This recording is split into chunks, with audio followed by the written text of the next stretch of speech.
میں نے جس موضوع کا انتخاب کیا وہ موضوع ہے ہمارا دین اور ہماری ذمہ داریاں۔ ہم کون ہیں، ہمارا دین کیسا ہے، اور جب ہمیں یہ بات پتہ چل جائے کہ ہم یہ ہیں، ہمارا دین یہ ہے، تو پھر اس کے بعد ہماری ذمہ داری کیا بنتی ہے۔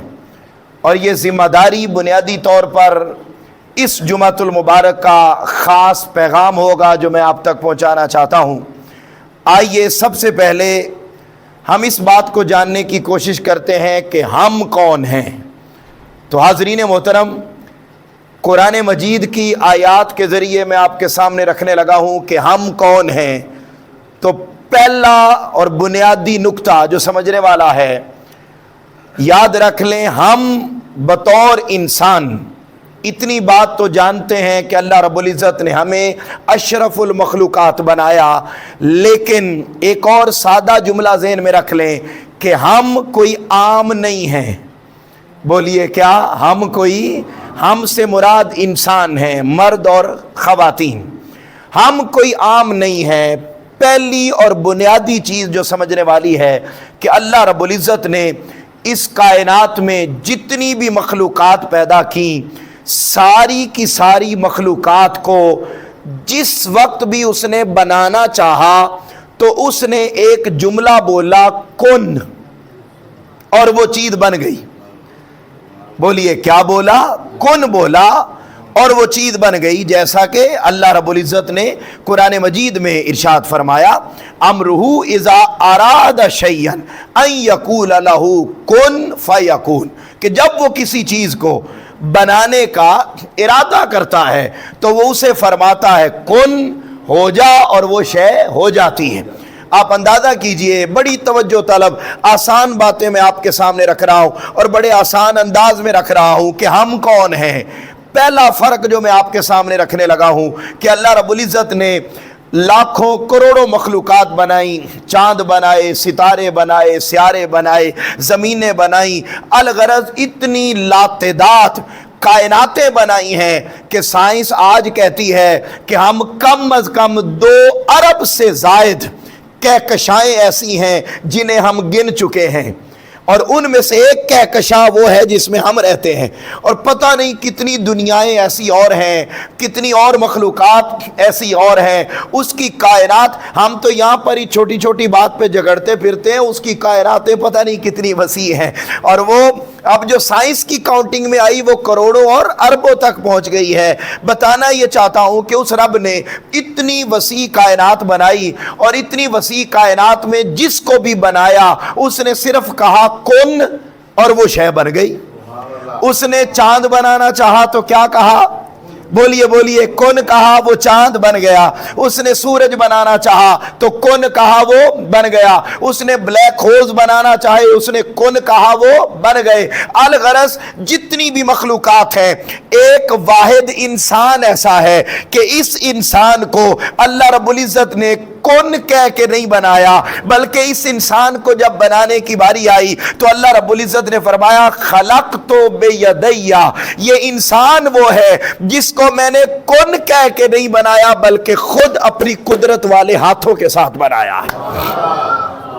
آپ اندازہ کریں کہ یہ باقی مخلوقات میں اور انسان میں یہ بنیادی فرق ہے۔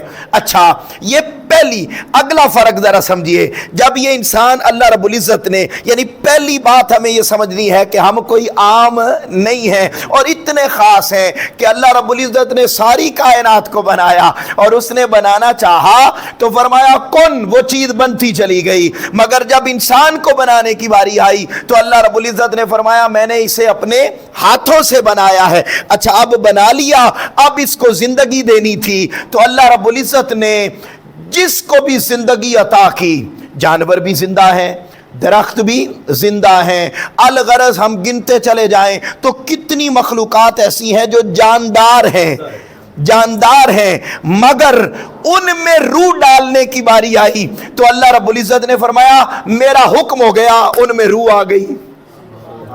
میرا حکم ہو گیا تو ان میں روح آ گئی، مگر جب انسان میں روح ڈالنے کی باری آئی تو اللہ رب العزت نے یہاں پر بھی انسان کو باقی مخلوقات سے جدا رکھا، اور اللہ رب العزت نے فرمایا فَنَفَخْتُ فِيهِ مِن روحی، یہ انسان وہ ہے کہ باقی مخلوقات وہ ہے کہ میں نے امر کیا، میں نے حکم دیا، ان میں جان آتی چلی گئی، مگر انسان کو جب جان دینی تھی تو میں نے اپنی روح انسان کے اندر پھونک ڈالی اور وہ زندہ ہو گیا۔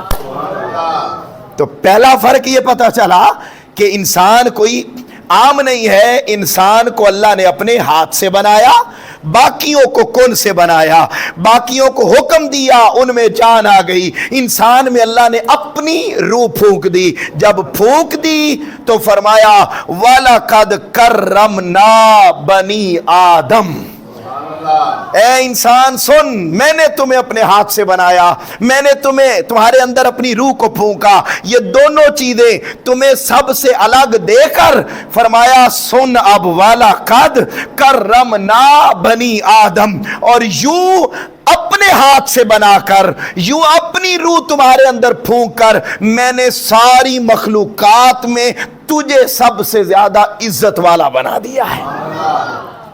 آپ اندازہ کیجئے، عزت والا بنا دیا ہے۔ میں یہاں پر آپ کو ایک مثال سمجھاتا ہوں کیسے انسان کو جھکنے والا نہیں بنایا، انسان کو جھکنے والا نہیں بنایا، عزت والا، اعلیٰ مقام اور مرتبے والا بنایا۔ کیسے؟ آپ ذرا تھوڑا سا غور کیجئے، جتنی بھی مخلوقات ہیں کائنات میں اور اسپیشلی ہم اپنے ملک میں دیکھتے ہیں، انہوں نے جب کھانا بھی کھانا ہونا تو وہ جھکتی ہیں، اپنا سر خود کھانے کے پاس لے کر جاتی ہیں، مگر عزت کیسے دی اس انسان کو؟ فرمایا تو نے جب کھانا کھانا ہو تو میں نے 2 غلام ہاتھوں کی صورت میں تمہیں دیے ہیں، تم نے کھانے کے لیے جھکنا نہیں ہے بلکہ کھانے کو اٹھا کے خود یہاں اپنے منہ تک لے کر آنا ہے۔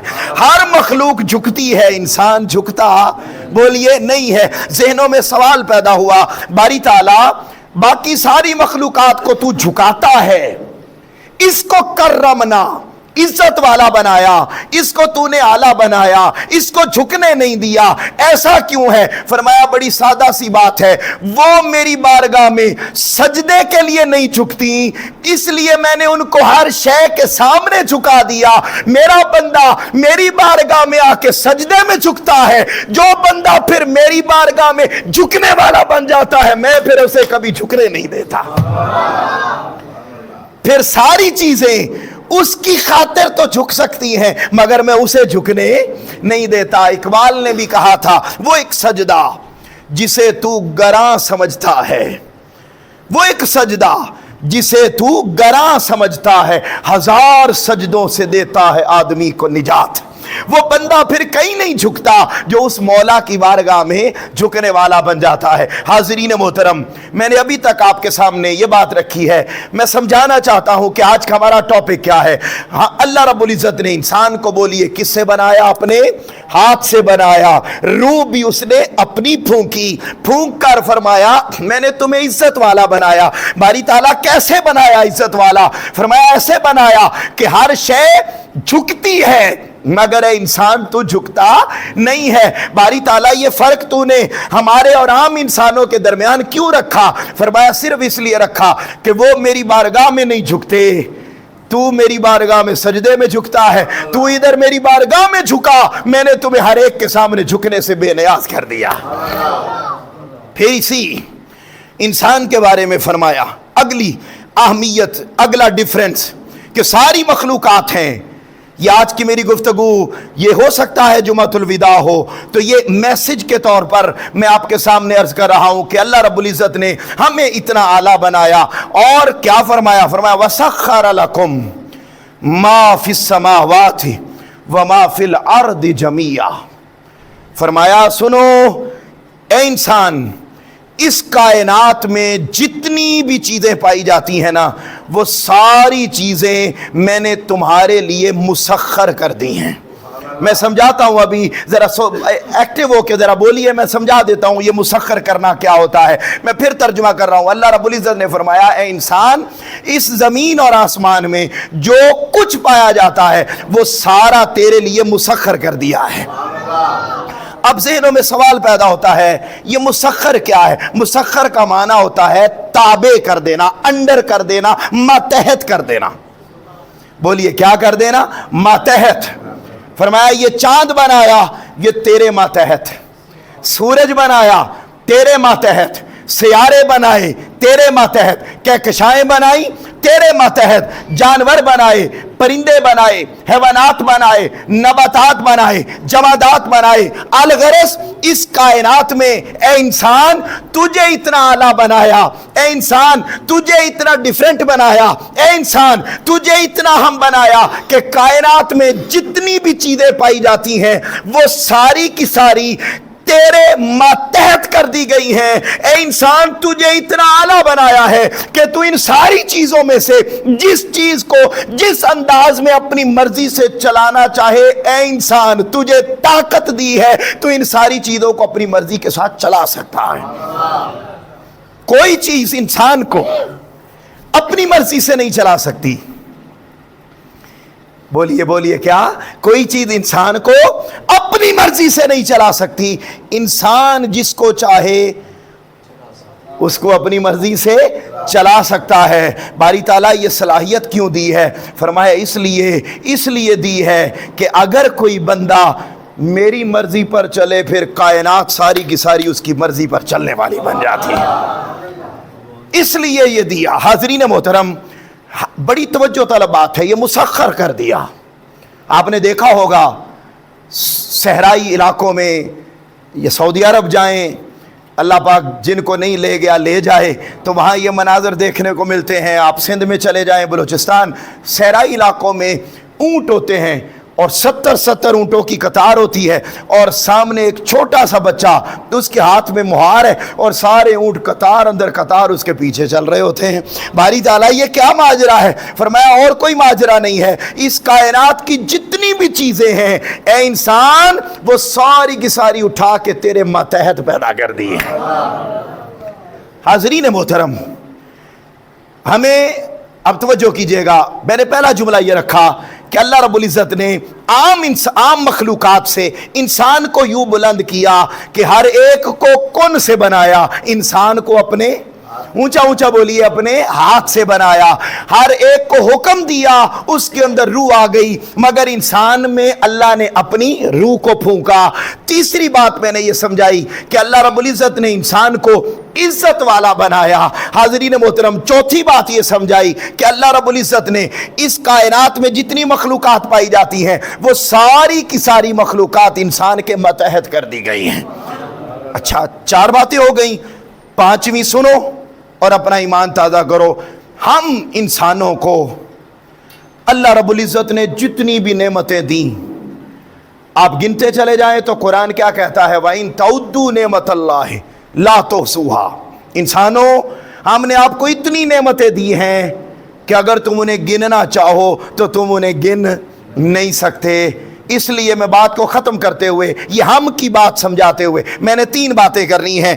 پہلی بات کو وائنڈ اپ کرتے ہوئے آپ کو یہ جملہ سن کے ایمان آپ کا تازہ ہو جائے گا۔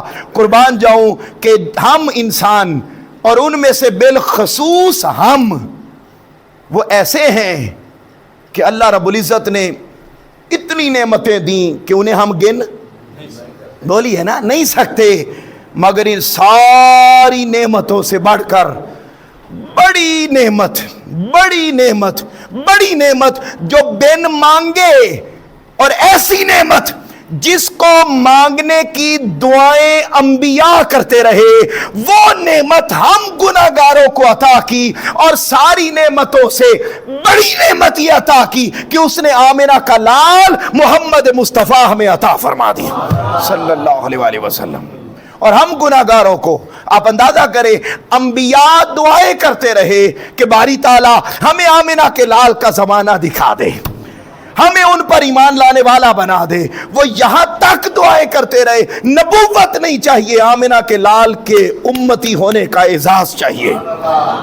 وہ دعائیں کرتے رہے, انہیں یہ نعمت نہیں ملی, اور ہم وہ ہیں جنہوں نے دعا بھی مانگی, بولی ہے نا, نہیں ہے, دعا بھی نہیں مانگی, اس کے باوجود بن مانگے ہمیں یہ اعزاز ملا کہ ہم آمنہ کے لال, حسنین کے بابا, زہرا کے بابا, حسنین کے نانا, زہرا کے بابا حضرت محمد مصطفیٰ صلی اللہ علیہ وآلہ وسلم کے امتی ہو گئے. حاضرین محترم, یہ اعزاز کتنا بڑا اعزاز ہے. آؤ میں اس پر آپ کو بخاری کی ایک حدیث پاک سناتا ہوں, آپ کا ایمان تازہ ہوگا. تاجدار کائنات صلی اللہ علیہ وآلہ وسلم اپنے در دولت پر ہیں, اور کچھ صحابہ مسجد نبوی میں تشریف فرما ہیں, اور انہوں نے بیٹھے بیٹھے انہوں نے کیا کیا کہ فوری طور پر تورات نکالی, تورات, اور تورات کی تلاوت شروع کر دی. صحابہ کرام نے مسجد نبوی میں کیا شروع کر دی؟ تورات کی تلاوت شروع کر دی. میں بتانے لگا ہوں ہم کون ہیں. یاد ہے ہم کون ہیں؟ جو میں نے ماضی میں ابھی تک بات کی ہے اس کو ذہن میں رکھیے. ہم کتنے اعلیٰ ہیں دوستو, اتنا بڑا اعزاز ہمیں ملا. تاجدار کائنات صلی اللہ علیہ وسلم فرما رہے ہیں مسجد نبوی ہے, صحابہ کرام بیٹھے ہوئے ہیں, انہوں نے تورات کی تلاوت شروع کر دی. تاجدار کائنات صلی اللہ علیہ وسلم اندر در دولت پر ہیں, اچانک ان کی آواز تورات پڑھنے کی بلند ہوئی, اور آقا علیہ السلام کو اندر آواز چلی گئی. جب اندر آواز گئی, اب توجہ کیجئے گا, جب اندر گئی تاجدار کائنات صلی اللہ علیہ وسلم باہر تشریف لائے, اور جب دیکھا کہ صحابہ کرام تورات کی تلاوت کر رہے ہیں تو تاجدار کائنات صلی اللہ علیہ وسلم کا چہرہ انور سرخ ہو گیا کہ یہ کیا کر رہے ہیں آپ, تورات کی تلاوت. یہ فرما کے اب اگلے جملے سنو اور رشک کرو. تاجدار کائنات صلی اللہ علیہ وسلم نے جلال میں آ گئے, اور چہرہ مبارک پر سرخی آ گئی, اور فرمایا صحابہ تم تورات کی تلاوت کر رہے ہو, سنو رب کعبہ کی قسم. تاجدار کائنات صلی اللہ علیہ وسلم نے قسم اٹھا کے فرمایا رب کعبہ کی قسم, آج اگر موسیٰ علیہ السلام بھی آ جائیں تو وہ بھی آ کے تورات کو چھوڑ دیں گے, محمد پر نازل ہونے والا قرآن اس کی تلاوت شروع کر دیں گے. میری بات کو سمجھے ہیں؟ فرمایا تورات چھوڑ دیں گے, حالانکہ یہ تورات حضرت موسیٰ علیہ السلام پر نازل ہوئی. فرمایا وہ بھی آ جائیں میرے زمانے میں تو وہ تورات چھوڑ دیں گے, مگر قرآن کی تلاوت کو اپنا لیں گے. فرمایا تم تورات پڑھ رہے ہو, تورات نہیں پڑھنی, اب اتنی بڑی نعمت مل گئی ہے کہ تجھے دکھیوں کا سہارا آمنہ کا لال محمد مصطفیٰ مل گیا ہے. تو اگر موسیٰ علیہ السلام بھی آئیں تو وہ بھی امت محمدی میں آئیں. عیسیٰ علیہ السلام آئیں گے اور بطور نبی نہیں آئیں گے, بطور امتی آئیں گے. دوستو جس امت میں شامل ہونے کا اعزاز انبیاء کو ملے تو وہ اپنی نبوتیں چھوڑ دیں. ہم گناہگاروں کو بن مانگے وہ آمنہ کا لال محمد مصطفیٰ مل گیا. اور ایسے یہ اگر چھوٹی نعمت ہوتی تو اللہ کبھی بھی اپنا محبوب اپنے ان بندوں کو دیتے ہوئے احسان نہ جتلاتا. بولیے کیا احسان نہ جتلاتا قرآن نے.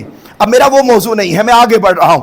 حاضرین محترم, تاجدار کائنات صلی اللہ علیہ وسلم نے یہ فرما کے اگلا جملہ جو ارشاد فرمایا وہ اور کمال جملہ ہے. فرمایا سنو اگر موسیٰ علیہ السلام بھی آ جائیں وہ بھی تورات کو چھوڑ دیں گے, آ کے قرآن کی تلاوت کریں گے. اور آگے فرمایا انکم حظی من الامم وانا حظکم من النبیین. فرمایا سنو ساری امتوں میں, یہ بڑا جملہ پیارا ہے, بڑا آقا علیہ السلام کا ہر جملہ ہی پیارا ہے, لیکن اس میں ایمان کی تازگی بے حد ہے. فرمایا تم تورات کی تلاوت کر رہے ہو, حالانکہ موسیٰ بھی آ جائیں تو وہ آ کے قرآن کی تلاوت کریں گے. اور فرمایا سنو رشک کرو صحابہ اپنے مقدروں پر. فرمایا سنو اس پر خوشیاں منایا کرو، اس پر راحت فیل کیا کرو، اس پر اپنے ایمان کی تازگی کو محسوس کیا کرو کہ ساری امتوں میں تم میرا نصیب تھے، اور سنو تم میرا نصیب تھے، آمنہ کا لال تمہارا نصیب بن گیا ہے۔ فرمایا اپنے مقدر کو دیکھو، تم میرا مقدر تھے، میں تمہارا مقدر ہوں، اور جس کے مقدر میں مصطفیٰ ہوں، آئے ہائے ہائے ہائے ہائے ہائے ہائے ہائے ہائے، کاش ہم محسوس کر سکے۔ یار کہتے ہیں ساڑھے مقدر نہیں چنگے، چھوٹی چھوٹی مشکل آ جائے، پریشانی آ جائے، تکلیف آ جائے، ہم فوری کہتے ہیں یار مقدر ہی ساڑھے ہیں جدین۔ ہائے، آقا نے فرمایا انکم حظی من الامم وانا حظکم من النبیین، فرمایا ساری امتوں میں تم میرا مقدر تھے، سارے انبیاء میں آمنہ کا لال تمہارا مقدر ہے۔ حاضرین محترم، یہ تو ایک بات ہو گئی کہ ہم یہ ہیں، سمجھ گئے یہ بات کہ ہم کون ہیں؟ ایک دفعہ ذرا ریپیٹ کر دیں، ہم کون ہیں؟ جنہیں اللہ نے اپنے ہاتھ سے بنایا، جن میں اللہ نے اپنی روح پھونکی، جن کو ساری مخلوقات میں عزت والا بنایا، ایسا ہم وہ ہیں کہ ساری مخلوقات ہمارے ماتحت کر دی گئیں، اور 5 تن کی نسبت سے 5ویں بات یہ ہے کہ اللہ رب العزت نے ہمیں وہ بنایا ہے کہ ہمیں ہائے ہائے ہائے ہمارے مقدر کا نام محمد مصطفیٰ ہے صلی اللہ علیہ وآلہ وسلم۔ ہمارا مقدر اتنا اعلیٰ بنایا کہ ہمیں آمنہ کے لال محمد مصطفیٰ صلی اللہ علیہ وآلہ وسلم کا امتی بنا دیا۔ یہ میں نے ابھی بات کی ہم کی، میرے موضوع میں 3 باتیں شامل ہیں۔ اب اگلا بات میں نے کہا ہم، ہمارا دین اور ہماری ذمہ داری۔ آؤ ذرا دوسرے پوائنٹ پر چلتے ہیں۔ ہم تو سمجھ گئے کہ ہم یہ ہیں، آؤ ذرا ہمارا دین سمجھاتا ہوں کہ ہمارا دین کیا ہے۔ حاضرین محترم، بڑی توجہ طلب اور بڑی اہم بات جس کو سمجھنے کی ضرورت ہے، اور وہ یہ ہے حاضرین محترم، میں ڈیٹیل میں جائے بغیر آپ کو دین کا تعارف کروانے لگا ہوں کہ ہمارا دین اٹ سیلف کیا ہے۔ میں ہمیشہ اس بات پر زور دیتا ہوں اور آپ سنتے رہتے ہیں، الحمدللہ کم و بیش 9 سال کا عرصہ اسی جامع مسجد میں الحمدللہ ہو چکا ہے۔ اب میں آپ کو اس میں ایک بڑی بات، ایک جملہ بول کے آپ کو یاد آ جائے گا کہ میں ہمیشہ یہ کہتا ہوں کہ دین محض نماز کا نام نہیں ہے، روزے کا نام نہیں ہے، محض تسبیح و تحلیل کا نام نہیں ہے، محض سبحان اللہ اللہ اور اس کے ورد کرنے کا نام نہیں ہے۔ یہ ساری چیزیں عبادت ہیں، مگر صرف یہ عبادت بولیے نہیں ہے، بلکہ یہ چیزیں بھی کسی اور وجہ سے اللہ کی بارگاہ میں قبول ہوتی ہیں، اور وہ حقوق اللہ کے ساتھ ساتھ حقوق العباد ہے۔ آؤ ذرا میں آپ کے سامنے جو بات رکھنے لگا ہوں، آپ کو معلوم ہے تاجدار کائنات صلی اللہ علیہ وسلم نے جب اعلان نبوت کیا تو اہل مکہ سارے آپ کے بولیے نا خلاف ہو گئے۔ حالات اتنے سخت ہو گئے کہ مسلمانوں کو مکہ سے ہجرت کر کے کہاں جانا پڑا؟ مدینہ۔ لیکن مدینہ سے بھی پہلے مسلمانوں نے ایک ہجرت کی تھی، اور وہ ہجرت تھی حبشہ کی طرف، جہاں کا بادشاہ نجاشی تھا۔ حبشہ علاقے کا نام ہے۔ تاجدار کائنات صلی اللہ علیہ وسلم نے صحابہ کرام کو حکم دیا کہ میرے صحابہ، حالات یہاں پر اچھے نہیں رہے، اب ہمیں ہجرت کر جانی چاہیے۔ آقا علیہ السلام نے کچھ صحابہ کرام کو بھیج دیا کہ آپ ذرا جائیں حبشہ، وہاں کا سنا ہے بادشاہ بڑا رحم دل ہے، عیسائی بھی ہے مگر رحم دل ہے، عدل و انصاف کرنے والا ہے، ایک دفعہ ذرا تجربہ کرتے ہیں مدینہ جانے سے پہلے، اگر یہاں حالات ہمارے اچھے رہے تو پھر تجربہ اچھا رہے گا، بعد میں ہم ادھر ہجرت کرنی ہوگی تو ادھر کر جائیں گے، نہیں تو مدینہ پاک چلے جائیں گے۔ حاضرین محترم، اب کیا ہوا؟ صحابہ کرام کو بھیج دیا۔ جیسے ہی بھیجا تو پیچھے جو مکہ کے کفار تھے انہیں پتہ چلا کہ یہ تو مدینہ چھوڑ کے، مکہ چھوڑ کے مسلمان حبشہ چلے گئے ہیں، لہذا وہ 5-7 لوگ تھے بڑے بڑے کفار کے سرکردہ، وہ گئے اور جا کے نجاشی کو کہا کہ ہمارے علاقے سے کچھ باغی اپنا ملک چھوڑ کے، اپنا علاقہ چھوڑ کر تمہاری سرزمین پر آ گئے ہیں، اور وہ ہمارے اور تمہارے آباء و اجداد کا جو دین ہے اس کی خلاف بولتے ہیں، اور اپنا ایک نیا دین انٹروڈیوس کروا دیا ہے۔ اچھا جب انہوں نے یہ بات کیا کہ بادشاہ کے دربار میں، میری بات کو سمجھ رہے ہیں؟ اچھا جب آ کے بات کی، نجاشی عدل و انصاف کرنے والا تھا، کنا دا کچا نہیں سی، جی میں اسی ایک سائڈ دی سنی تو دوسرے کو پوچھے ہی نہیں، اور ایک طرف ہی کی سن کے اسی پر ہی ساری عمر بغض اور اناد میں گزار دیتے ہیں۔ وہ فلاں عالم، اس کے بارے میں پڑھ لیا سوشل میڈیا پر، چلو جی ساری زندگی وہی تصور بنا کے اسی پر ہی گزار دیتے ہیں۔ اچھا وہ بندہ محلے میں کسی ایک نے بات کر دی، میں نے انج کردہ ویکھا، بس اسی کو ہی بٹھا لیا ذہن میں، اور اس کے بعد اس سے اگلے سے پوچھا ہی نہیں۔ اور یوں رشتہ داروں کی لڑائیاں بھی ہماری یہی ہوتی ہیں، ایک سائڈ سے سنا اور دوسری سائڈ سے سنا ہی نہیں، اور ساری زندگی اسی پر ہی برباد کر کے چلے جاتے ہیں۔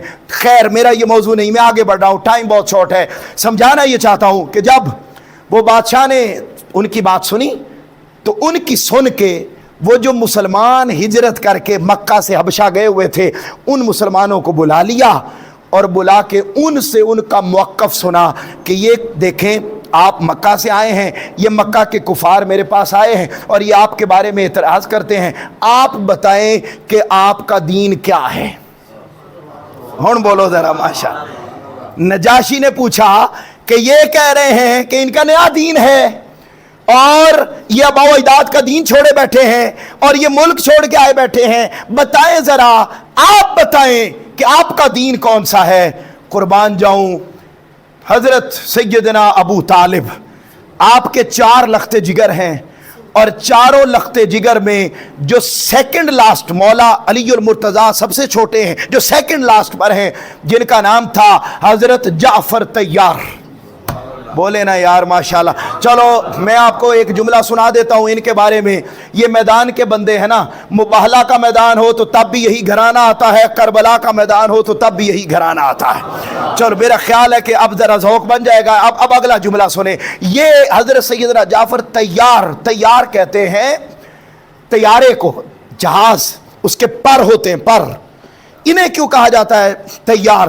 جب جنگ موتا ہوئی تو اس میں ان کے دونوں بازو کٹ گئے، ان کے دونوں بازو کٹ گئے۔ سیدنا مولا علی المرتضیٰ کے بھائی ہیں، ان کے دونوں بازو کٹ گئے، شہادت ہو گئی۔ تاجدار کائنات صلی اللہ علیہ وسلم نے فرمایا یہ جعفر نہیں رہا، جعفر طیار ہو گیا ہے، پروں والا ہو گیا ہے۔ یا رسول اللہ پروں والا کیسے ہو گیا؟ فرمایا میں نے ابھی دیکھا ہے، جعفر طیار کا جسم تو یہاں پڑا ہے مگر اس کی روح جنت میں پہنچی ہے، اور اللہ نے اس کو ان بازوؤں کی جگہ پہ 2 پر دے دیے ہیں جن سے یہ جنت میں اڑتا پھر رہا ہے۔ تو یہ حضرت سیدنا جعفر طیار۔ اچھا ان سے نہ پوچھا بھائی بتاؤ کیا ہے تمہارا دین؟ تو آپ نے جو دین کا تعارف کروایا، خدا کی قسم یہی اصل دین ہے۔ گھر والے گھر کی بات بہتر جانتے ہیں، یہ گھر والے تھے، انہوں نے بتایا۔ ان سے پوچھا بتاؤ بھئی جعفر طیار، انہوں نے پہلا سوال کیا کہ ایوہ الملک، جب سوال کیا کہ بتاؤ تمہارا دین کیا ہے، تو سیدنا جعفر طیار نے پہلا جملہ بولا ایوہ الملک، اے بادشاہ نجاشی سن، کننا قوما اہل الجاہلیہ، ہم جہالت کی ماری ہوئی قوم تھے۔ ایک ایک جملہ سنتے جائیں۔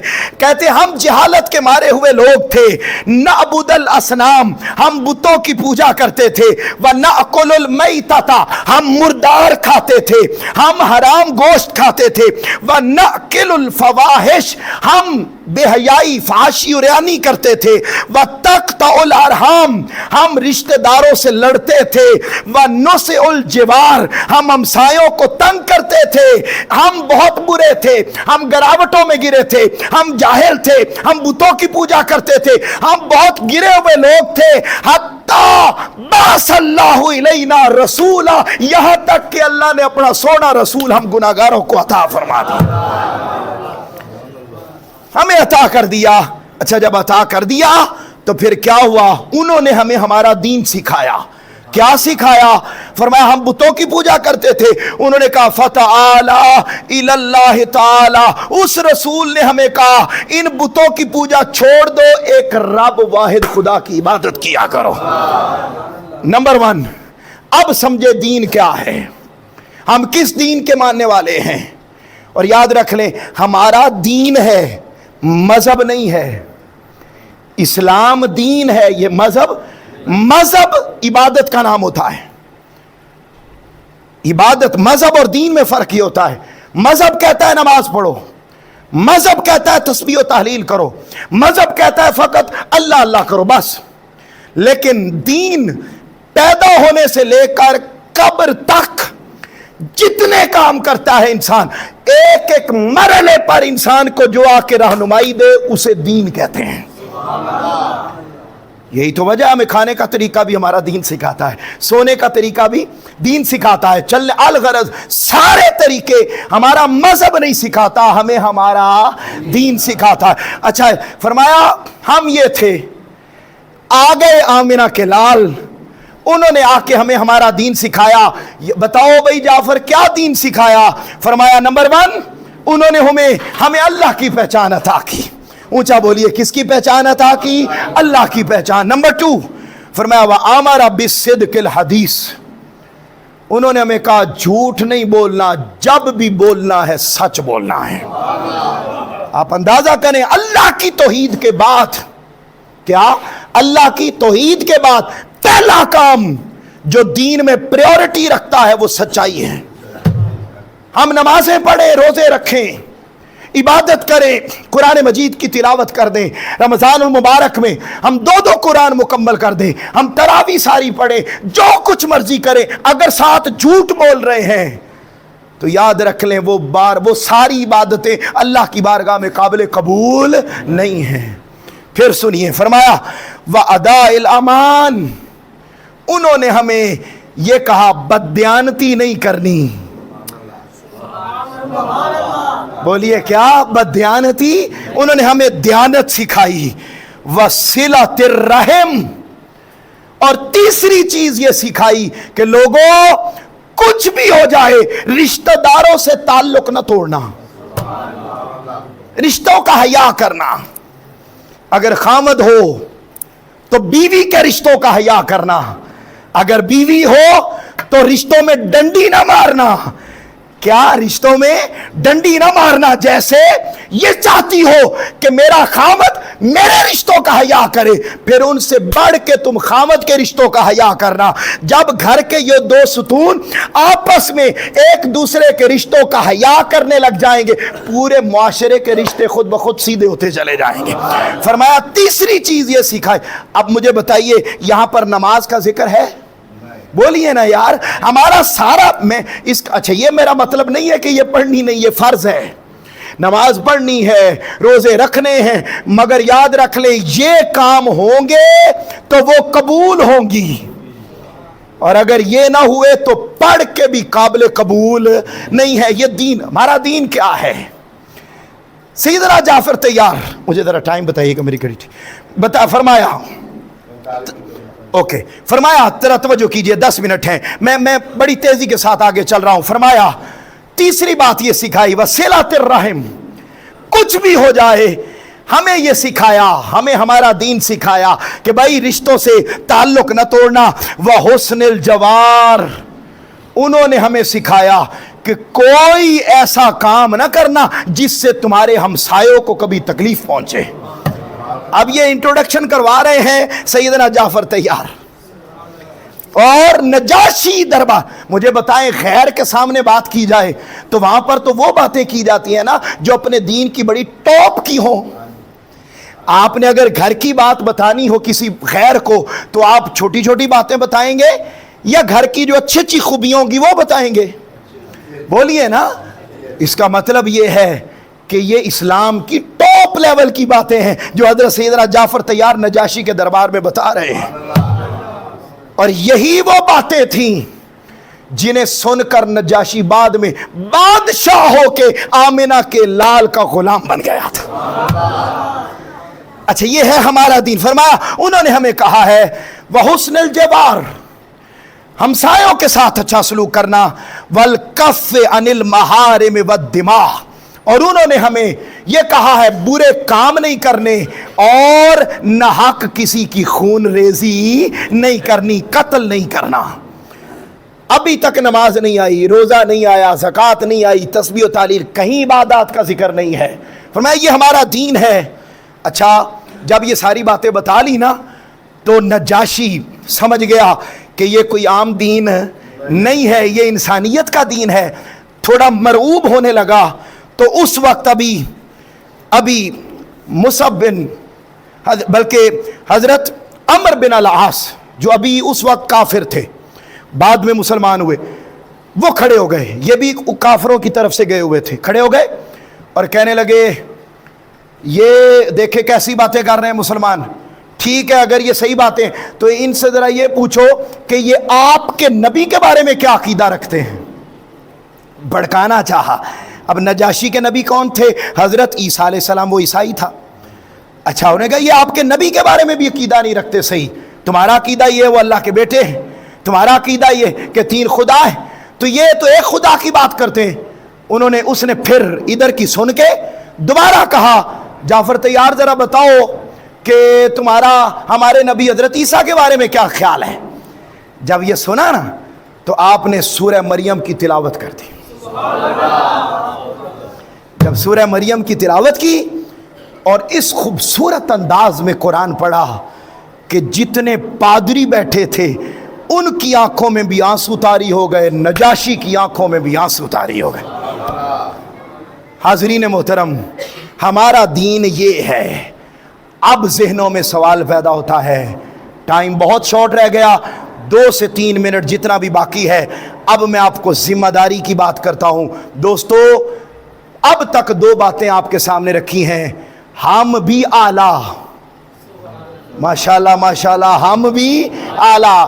میرے موضوع 3 تھے نا, ہمارا دین اور ذمہ داری. ہم بھی اعلیٰ. میں نے 5 آپ کو اہمیتیں بتائیں کہ 5 مختلف طریقوں سے ہم اعلیٰ ہیں. ہمارا دین بھی سب سے اعلیٰ ہے.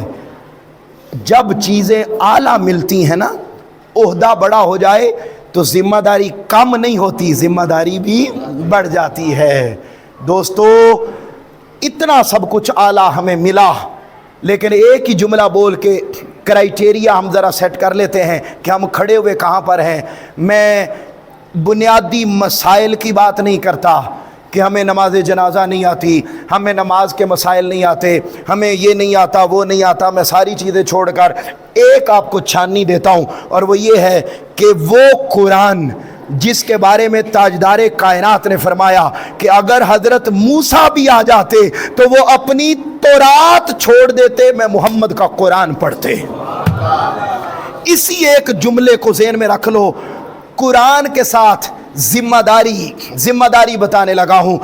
پہلی ذمہ داری تو یہ بنتی ہے کہ ہم اس قرآن کے ساتھ جڑیں, مگر اس قرآن کے ساتھ ہم اتنے جڑے ہوئے ہیں کہ 80% لوگوں کو, میں بڑا عدد بول رہا ہوں اور بڑا عدد جہالت میں نہیں بول رہا, سچائی کی بنیاد پر بول رہا ہوں, 80% لوگ وہ ہیں جنہیں قرآن پڑھنا ہی نہیں آتا. ساری زندگی ہماری اسی پر گزر رہی ہے کہ ہم جنتی ہیں پکے. کلخانی بھی ہو جائے گی, ساتہ بھی ہو جائے گا, 40واں بھی ہو جائے گا, پیچھے دعائیں آتی رہیں گی, آگے سرکار بچا لیں گے, بس اسی پر ہی گزر رہی ہے. 80% ہم وہ ہیں, 80% جنہیں قرآن پڑھنا نہیں آتا. 20% ہیں جنہیں پڑھنا آتا ہے, اور ان میں سے کتنے ہیں جنہیں سمجھنا آتا ہے, اور جنہیں سمجھنا آتا ہے پھر ان میں سے کتنے ہیں جو اس پر عمل کر رہے ہیں. درجہ یہ تھا, مقام یہ تھا. ابھی جب میں پہنچا تو حاجی صاحب نے مجھے فرمایا کہ یہ بتائیں کہ مسلمان کون ہے اور مومن کون ہے.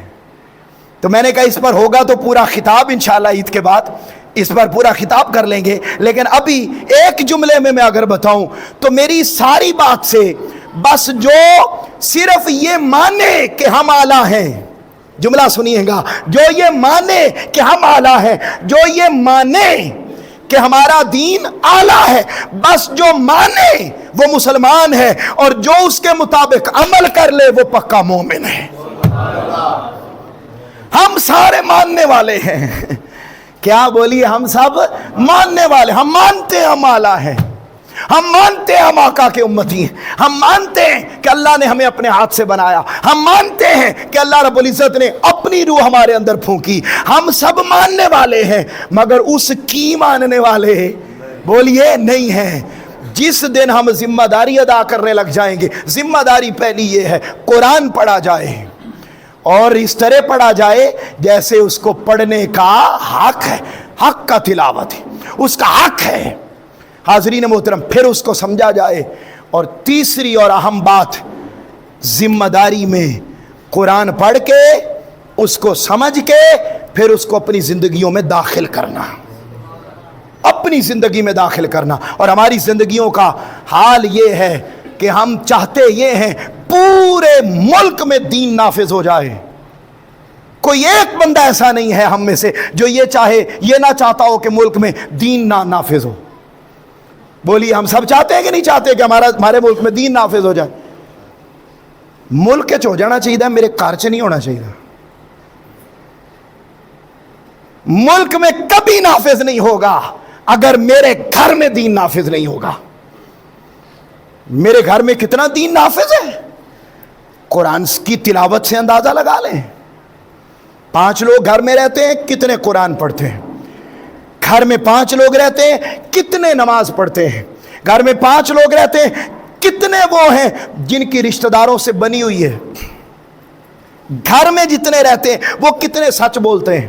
وہ جو دین کا تعارف سیدنا جعفر طیار نے کروایا، وہ ذرا پوچھے کتنے ہیں جو امانت میں خیانت نہیں کرتے؟ کتنے وہ ہیں جو ہمسایوں کا خیال رکھتے ہیں، ہمسایوں کو اس جگہ پر رکھتے ہیں اور اس طرح سوچتے ہیں جیسے انسان خود سوچتا ہے کہ میرے ساتھ سلوک ہو؟ اور اگر اپنے کام اور ذمہ داریاں ساری ادا ہو رہی ہوں اور ہمسایوں کی فکر بولیے نہ ہو، تو یاد رکھ لے پھر یہ ساری چیزیں ماننے تک تو رہیں گی، اسلام تک تو رہیں گی، ہم مومن کبھی بن۔ ایک جملہ، ساری باتوں کی ایک بات، اور یہ اگر یہ جمعۃ الوداع ہوا تو یہی اس کا میسج ہے کہ تخت پر دین آتا رہے گا۔ نعرے بھی ہم لگاتے ہیں، کوئی تنظیم نعرہ لگاتی ہے، کوئی لگاتی ہے، حق ہیں، ہم سب کا احترام کرتے ہیں، لیکن یاد رکھ لو ملک میں دین نافذ کرنے سے پہلے یہ جو 5.5-6 فٹ کا انسان ہے پہلے اس پہ نافذ کرنا ہے، پھر جس گھر میں ہم رہتے ہیں اس گھر میں دین کو نافذ کرنا ہے۔ اگر خدا کی قسم ہم میں سے ہر گھر دین پسند بن جائے گا تو پھر یاد رکھ لیں جیسی عوام ہوتی ہے حکمران بھی ویسے آتے۔ یہ قدرت کا قانون ہے، ہم خدا کے قانون کو بدل نہیں سکتے۔ میں اگر گانا پسند ہوں تو پھر میرا حکمران بھی گانا پسند ہے۔ میں اگر عیاش پرست ہوں تو میرا حکمران بھی عیاش پرست ہے۔ مجھے اگر موقع ملتا ہے اور میں کرپشن سے باز نہیں آتا، میرا حکمران بھی موقع نہیں بھی ملے گا تو بنائے گا، کیونکہ ہم میں سے یہ فکر دے رہا ہوں آج کے جمعۃ المبارک کے موقع پر کہ آؤ عزم کر کے اٹھو، عہد کر کے اٹھو، خدا را نسلیں بگڑ رہی ہیں۔ بچے آج مسجدوں میں، یہ بڑا درد دل کے ساتھ جملہ بول رہا ہوں، آج مسجدوں میں نماز پڑھنے کے لیے بزرگ ہیں، مگر جب یہ بزرگ چلے گئے تو پھر حال ہمارا بھی آنے والے وقتوں میں وہی ہونے والا ہے جو آج عیسائیت کا ہو چکا ہے۔ اتوار کی اتوار آتے، گھنٹہ ڈیڑھ چرچ کھولا، نماز پڑھی اور چلے گئے۔ ہم بھی پھر جمعے کے جمعے کھولیں گے، اور یہ جو آج کم ہو گئے اجتماعات نمازوں کے، اس کے پیچھے یہی تو سوچ ہے کہ والدین نے اپنا کردار ادا کرنا چھوڑ دیا ہے۔ ہم اگر نمازی ہیں، ہم اگر دین کے راستے پر ہیں تو اس میں والدین کا کردار ہے۔ میں نے عید کے بعد ایک سیریز اور تیار کی ہے، اس پر میں انشاءاللہ خاندان کی تربیت کی طرف آؤں گا۔ بس آج کا یہ تھا کہ ہم اعلیٰ ہیں، ہمارا دین اعلیٰ ہے۔ اونچا بولیے، ہم اعلیٰ ہیں، ہمارا دین اعلیٰ ہے۔ اب ذمہ داری بھی اعلیٰ یہ بنتی ہے کہ ہم خود دین پسند بنے اور پہلا نفاذ دین کا اپنے گھر میں کریں. اللہ رب العزت جب ہر گھر دین کا پیکر بنے گا تو خدا کی عزت کی قسم پاکستان ہو یا امت مسلمہ حالات خود بخود بدلتے چلے جائیں گے. اللہ رب العزت ماہ رمضان المبارک کی برکات کے طفیل ان معروضات پر عمل پیرا ہونے کی توفیق عطا فرمائے. وما علینا الا البلاغ المبین.